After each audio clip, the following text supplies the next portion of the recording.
लग्नाचे दागिने म्हणजे श्रीमंत पेशवाई दागिने, नाशिकचे सुप्रसिद्ध सराफ मयूर अलंकार सराफ।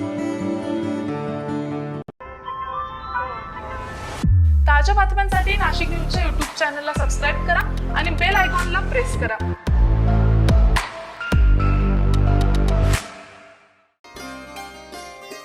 जीवनावश्यक वस्तूंचे दर आटोक्यात आणण्याचा केंद्र सरकारचा प्रयत्न असून आता सरकार सर्वसामान्यांना भारत ब्रँड अंतर्गत गव्हाचे पीठ, डाळीनंतर तांदूळ सवलतीच्या दरात पुरवणार आहे।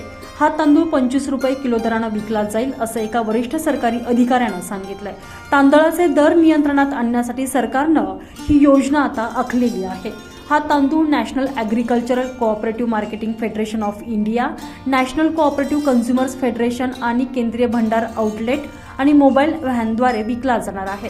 सरकार आधीपासूनच गव्हाचे पीठ आणि डाळीचा या ब्रँडखाली पुरवठा करत आहे। दरम्यान पुढील वर्षी होणाऱ्या सार्वत्रिक निवडणुकांपर्यंत जीवनावश्यक खाद्यपदार्थांच्या वाढत्या किमती नियंत्रणात ठेवण्यासाठी सरकार 25 रुपये सवलतीच्या दरानं भारत राईस सादर करण्याचा विचार करत आहे। देशभरात तांदळाच्या किरकोळ किमतीत लक्षणीय वाढ होत असताना हा निर्णय घेण्यात आलाय। सध्या तांदळाचा किरकोळ सरासरी दर हा प्रति किलो 43 रुपयांवर जाऊन पोहोचलाय, जो मागील वर्षीच्या तुलनेत 14% वाढलेला आहे। सध्या केंद्र सरकार भारत गव्हाचे पीठ आणि चणा डाळ अनुक्रमे प्रति किलो 27 रुपये आणि 60 रुपये या सवलतीच्या दरानं पुरवते। ही उत्पादने सुमारे 2000 किरकोळ केंद्रावर वितरित केली जात आहे। तर भारत तांदूळ विक्रीची प्रक्रिया भारत डाळ आणि गव्हाच्या पिठाप्रमाणेच असण्याची शक्यता आहे।